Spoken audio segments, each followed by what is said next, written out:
Hello and welcome to Evolve Pipedrive podcast, where we talk all things Pipedrive, sales, apps, and the Pipedrive marketplace. My name is Bignell. I'm the sales director here at Evolve. Evolve helps small and scaling businesses get the most out of Pipedrive through implementation, consultancy, and training. And today I have the great pleasure to be joined by Emilia Janis, the head of partnerships at Oneflow. Now, Oneflow is a platform that automates the entire contract process from start to finish, all in one place. I'm super excited to be joined with Emilia today for a couple of reasons. One, because Emilia's journey with Oneflow is a great example of a career path for an SDR, from an independent contributor to a head of sales to head of partnerships at Oneflow. And two, because Emilia is part of Oneflow's continued success. So Oneflow raised $37 million in the Swedish Stock Exchange back in April, which actually the first day that I met Emilia. You were dressed in this wonderful pink and you were so buzzing with energy. I think you just rung the bell as well, which is That's amazing. right. Yeah. Um, so yeah, you're part of that team that's really kind of striving with Axel and the rest of the guys there. You're doing amazing work. Plus, Oneflow's now on the Pipedrive marketplace, ready for you to try out, and we'll have links in the description below.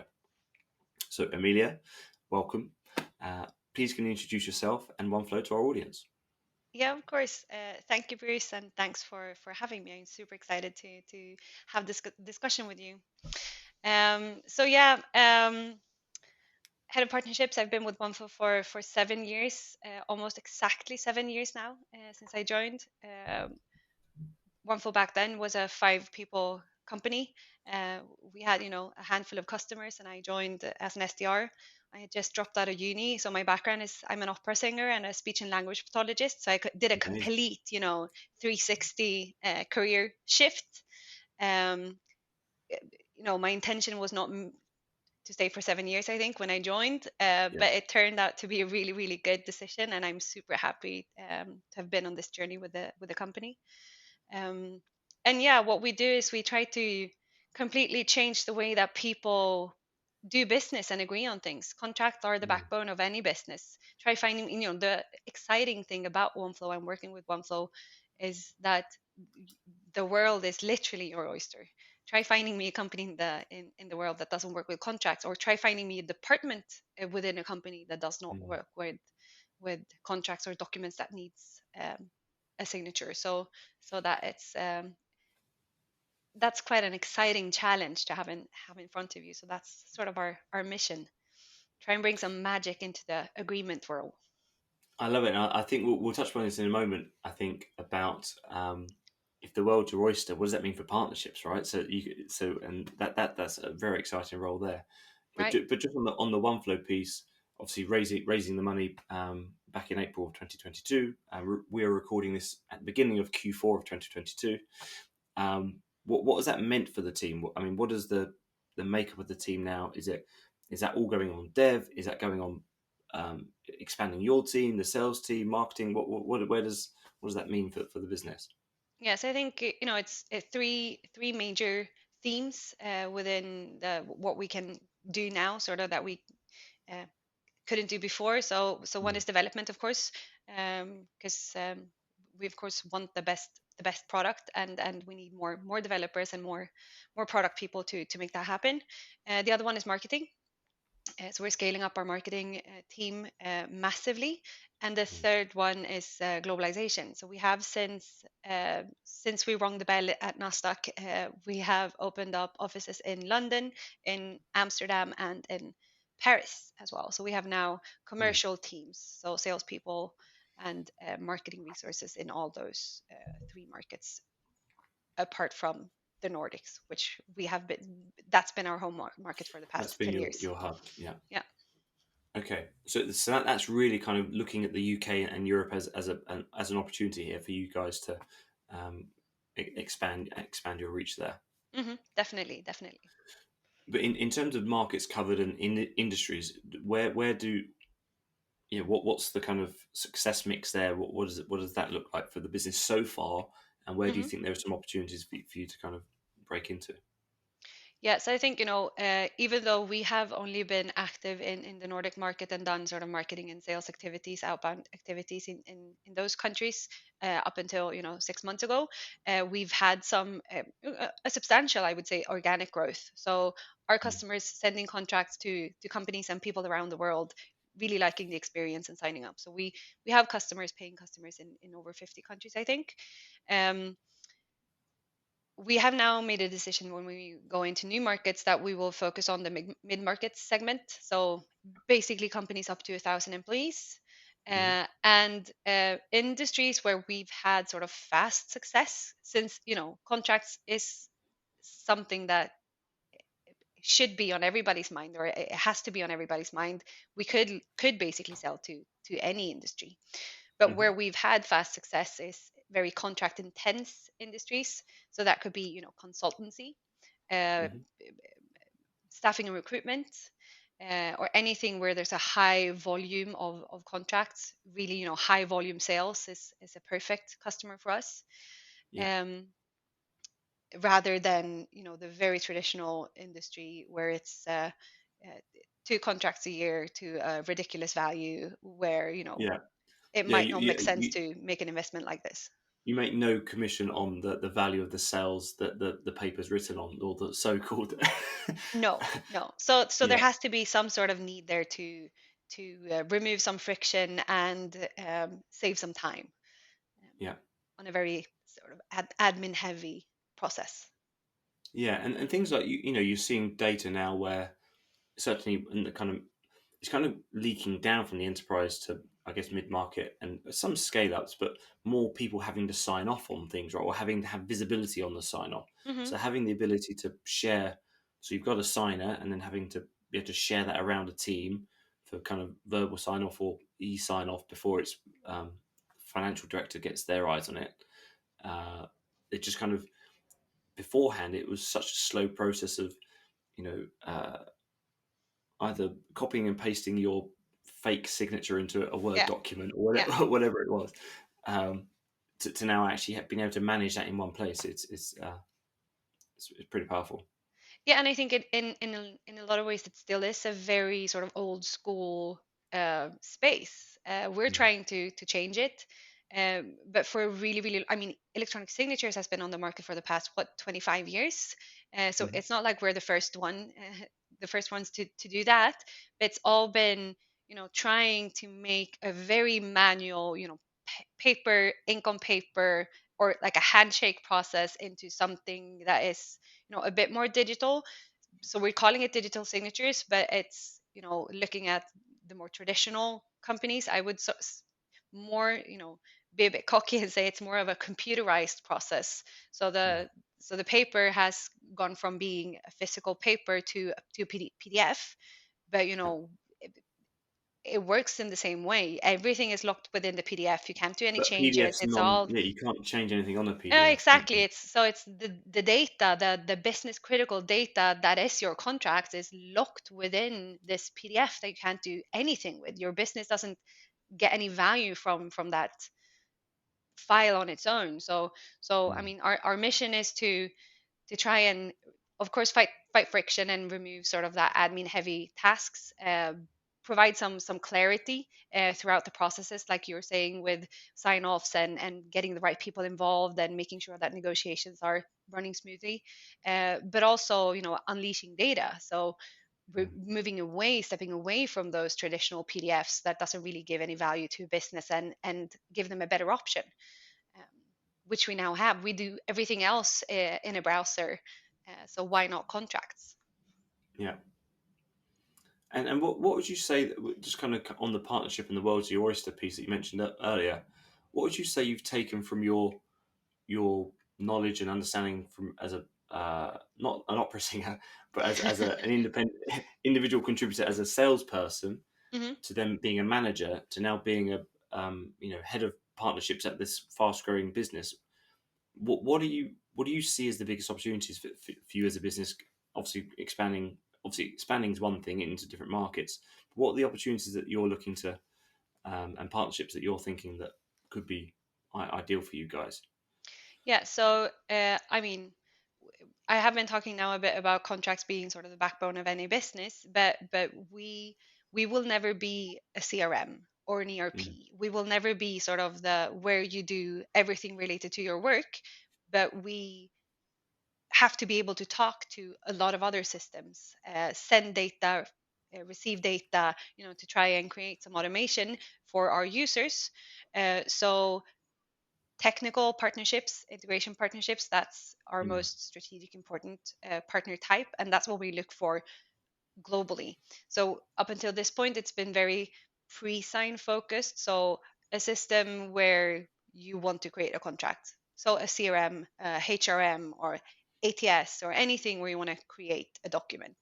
But I think Mhm. the future is going to be way more what happens after we've signed this document, because we have all of this data. We want to be able to automate the full process, and I think that was the vision that our founder and CEO Anders had when he founded this company. Imagine a world where you have your deal within your CRM, you create a proposal, you negotiate it, all systems are always up to date, you sign it, and then the contract has all of the data needed for an invoice. So we can take that data Mm. and send it to whatever system to create an invoice, and maybe also to the bookkeeping system, send all of that data. Like, there's so many steps within a business that we can automate, where sort of the contract is at the center of all of those processes. At the certainly at the sharp edge of it, right? So, Yeah, would that be right? So, in terms of roadmap for you guys, it's making sure that obviously integrations are as strong as they can be, either natively or no code, and obviously APIs and things like this. Is that because obviously you've got a native integration with Pipedrive now, right? So, yeah. what does that look like? How do you integrate with Pipedrive? Yeah, so we have our own internal integrations team that build and maintain and develop our integrations. So Pipedrive is a native plug and play integration. So you can find us on Pipedrive's marketplace, and you can try it out for yourself. So it's very easily configurable with your own Pipedrive environment. And that's your, I mean, there's of course a lot of ways to do integrations. You could either go the Chrome extension way, or less uh, less high in quality, let's say, Yeah. where maybe you can get an integration out to the market faster, but you don't really create that much value for the user, because there's so much just friction and frustration when things doesn't work or lag or whatever. So we try to build really high quality integrations um, across all our partners. Yeah, I think that comes across. Obviously, we spoke about Pipedrive. You spoke about some other kind of very large CRMs and some quite exciting things that you've done with them in terms of two-way sync and things like that. So, um, yeah, it's every from what I've seen so far, it is it's certainly not a second tier app. What you're trying to build, you really are trying to be best in class. Um, so Definitely. yeah, I mean that's really cool. So um, from my side, obviously, this is the first time we've had a real long conversation with you now, Amelia. But first time we met, I got married. Now you've just got married, so um, hopefully next time we speak, we're still both married. But from my side, your journey so far to get to where you are, right? So obviously, that first step to going into an SDR role.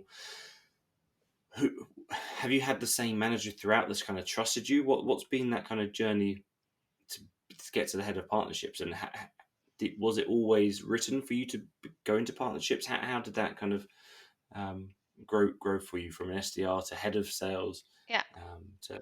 partnership? So no, I started as an SDR with Oneflow back in October 2015. Yeah, that's right.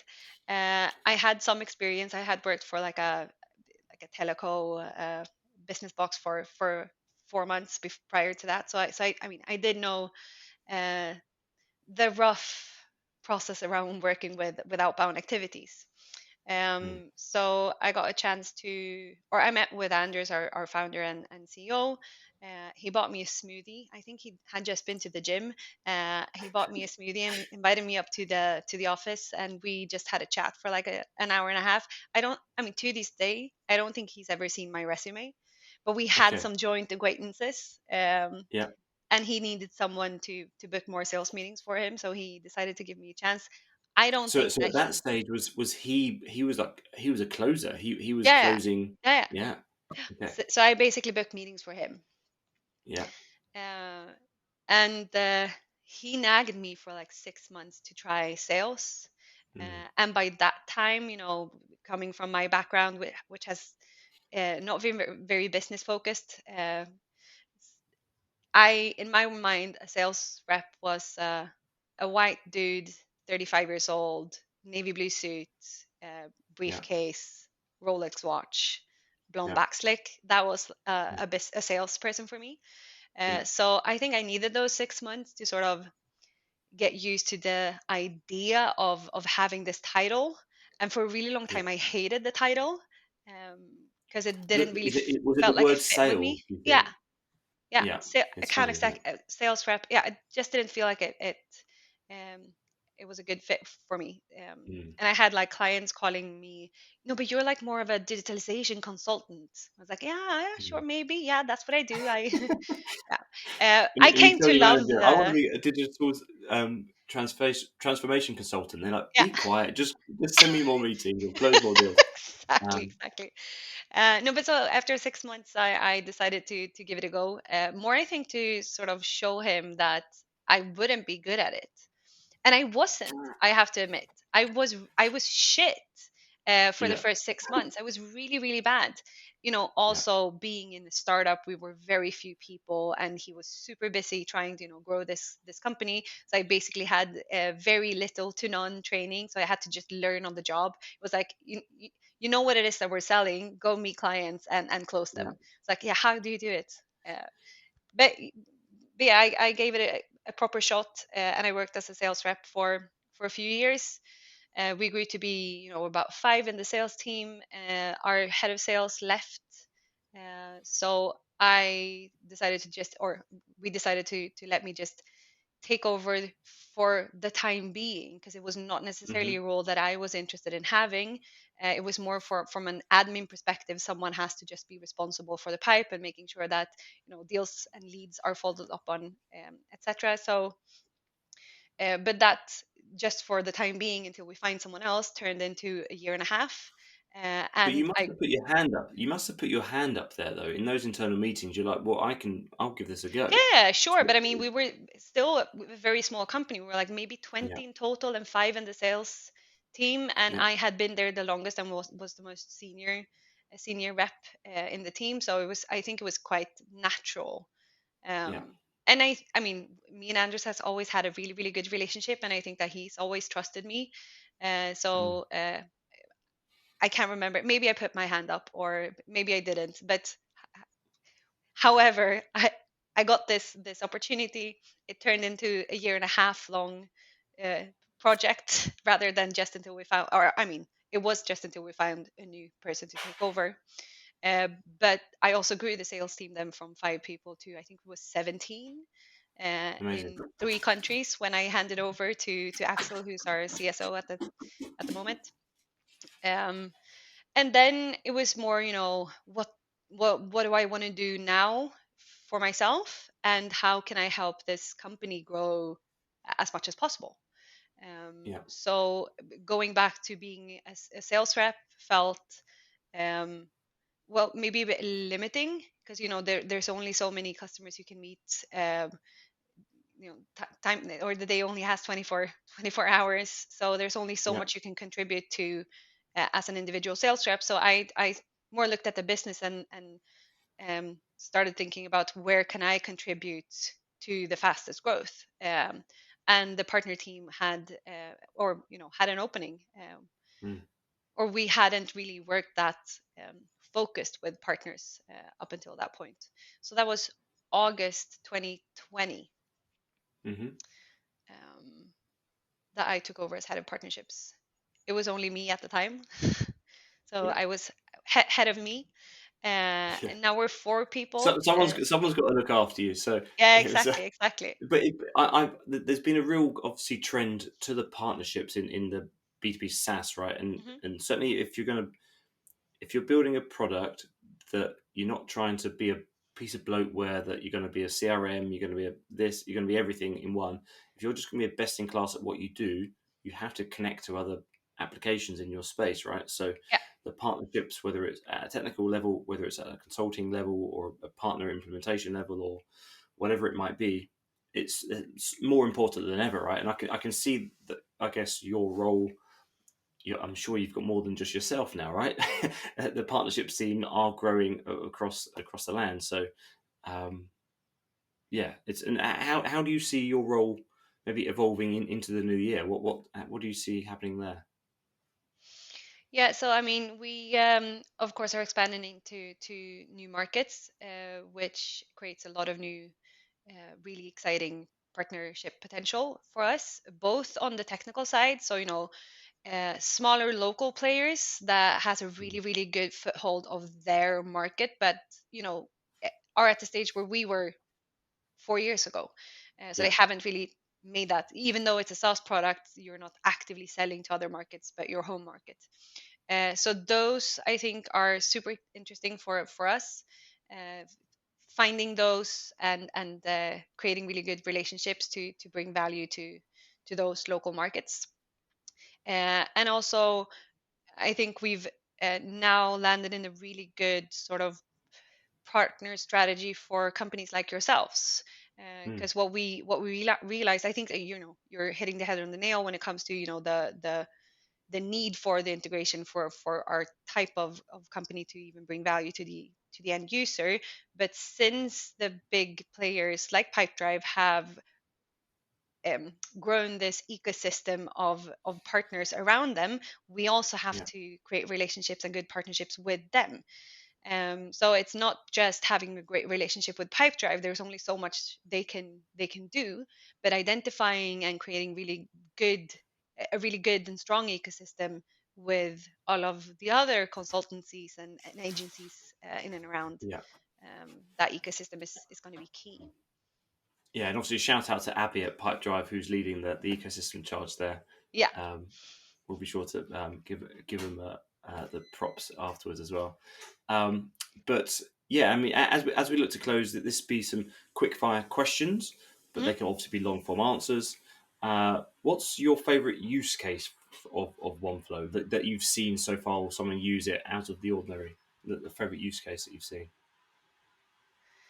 Um, I sold to a really, really big global consultancy agency that were looking to, uh, well, be more efficient and have a better candidate experience in their HR department.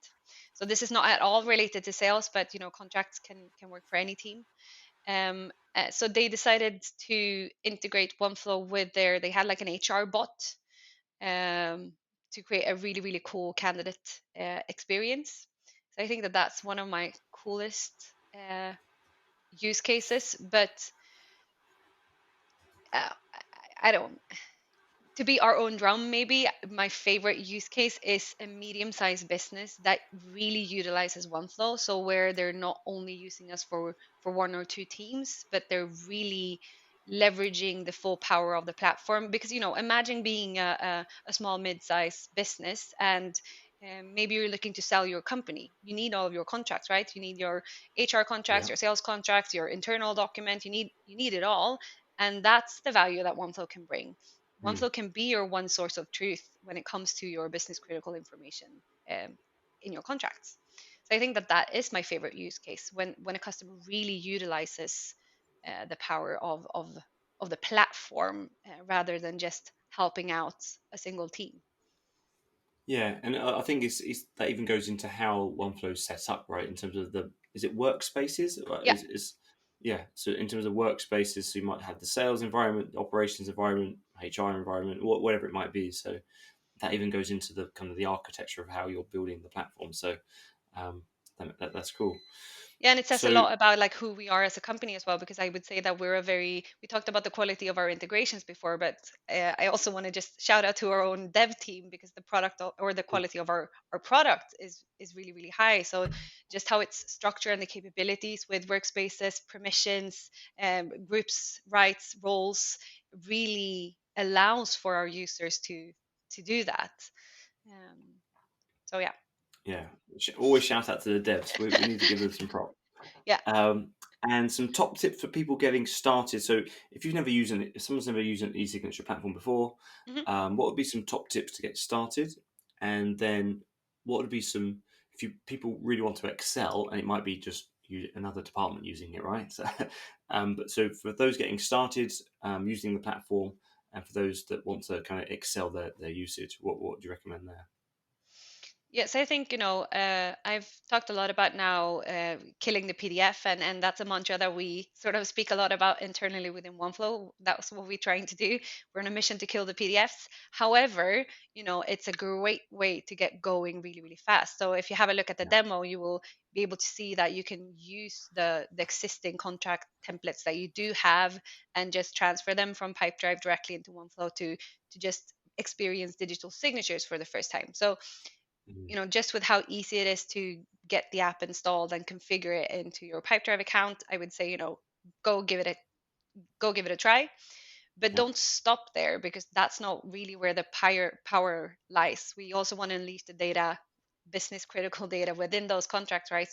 So try try building just one template. There's tons of trial templates within OneFlow that you can just copy paste to give it a go to really start doing those real time negotiations, um, using the power of the activity log and the audit trail, and um, yeah, there to sort of step out of your PDF comfort zone. Yeah. Yeah, and I think that the other piece there is what you mentioned earlier about the computerizing the whole process, right? So Yeah, it's not a piece of paper that gets sent and has to be ripped up to start again. If your client has a query, they can chat on it, and you can make that change in real time. So that there are little kind of iterations that you start with the signature, and then you can actually have real life negotiations on the fly. So yeah, yeah, it's exactly. pretty cool. That actually makes me think of sorry, Marco, now you have to cut here, but uh, the question of my favorite use case, that now it got me thinking. My favorite story, like one flow related story out of or throughout these 7 years, is when my colleague Andreas, he's the country manager in Norway, when he started, he um, he has two young kids, and he was negotiating a deal, and he got a notification from the client saying, we're in a board meeting right now ready to make a decision. However, this and this needs to be updated before we can sign. And he knew that they were also looking at other vendors. He was at home. He was trying to get his kids ready to go to daycare. He got, the notification on his phone. And had he worked with any of our competitors, more or less, any PDF Hmm. based vendor, the answer would have been, I'm in the office in 40 minutes. I'll fix it. Mm. Board meeting would have been over. The deal might have gone lost.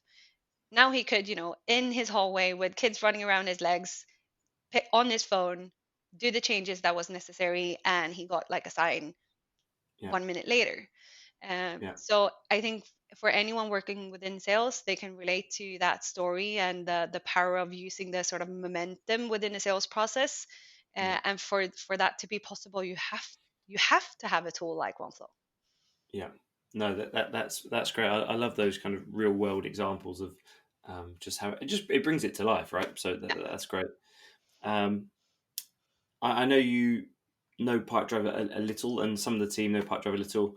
Are there any Pipedrive requests that you would like to see, whether it's opening their API or whatever it might be? Any Pipedrive feature requests that you'd like to see? Uh,